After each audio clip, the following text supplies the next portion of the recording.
Surat eco cell પોલીસે GST ચોરીના ગુનામાં નાસ્તા ફરતા આરોપી મોહમ્મદ સુલતાન યુસુફ કાપડિયાની મુંબઈના મીરા રોડથી ધરપકડ કરી 1814 કરોડના ખોટા બિલોનો મામલો. સુરતમાં જીએસટી ચોરીનો મામલો ઇકોસેલ પોલીસે મોટી કાર્યવાહી કરી 2024માં સેન્ટ્રલ જીએસટી વિભાગની ફરિયાદ પર ક્રાઇમ બ્રાન્ચે તપાસ શરૂ કરી. જે ઇકોસેલને સોંપાઈ તપાસમાં મોહમ્મદ રજા ગભરાણીની ધરપકડ બાદ મોહમ્મદ સુલતાન યુસુફ કાપડિયાનું નામ સામે આવ્યું. બંને અલગ અલગ પેઢીઓ ખોલી ખોટા બિલો બનાવી 1814 કરોડના ગેરકાયદેસર નાણાકીય વ્યવહારો કર્યા, જેનાથી સરકારને કરોડોનું નુકસાન થયું. પોલીસે મુંબઈના મીરા રોડથી સુલતાનની ધરપકડ કરી કાર્યવાહી શરૂ કરી. એસીપીજીએ સરવૈયાએ જણાવ્યું કે તપાસ ચાલુ છે.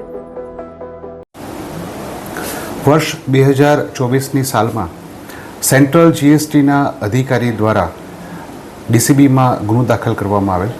એ ફરિયાદની હકીકત એવી છે કે સેન્ટ્રલ જીએસટીના અધિકારીઓને ધ્યાનમાં આવેલ કે સુરતની અમુક પેઢીઓ કોઈપણ પ્રકારના માલની લેવડ દેવડ વગર બોગસ બિલો બનાવી અને ખોટા બિલો ઉપજાવી ખરીદ વેચાણના બિલો બનાવી અને સરકારના ટેક્સની ચોરી કરી રહી છે.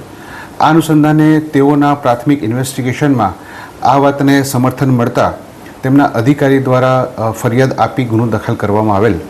જે અનુસંધાને તપાસ દરમિયાન જે તે વખતે તુરત જ મોહમ્મદ રજા ગભરાણી ભાવનગરનો જે આરોપી હતો એની ધરપકડ કરવામાં આવેલ અને ફરિયાદમાં 8 પેઢીઓ જે જણાવેલ હતી એ 8 પેઢીઓ સુરતની હતી. તે પૈકી પેઢીઓના જે ખોટા કરારો, ભાડા કરારો અને ખોટા પુરાવા ઊભા કરી આ પેઢીઓની રજિસ્ટ્રેશન કરવામાં આવેલ, જીએસટી નંબર લેવામાં આવેલ અને ત્યારબાદ ખરીદ વેચાણના ખોટા બિલો ઊભો કરવા.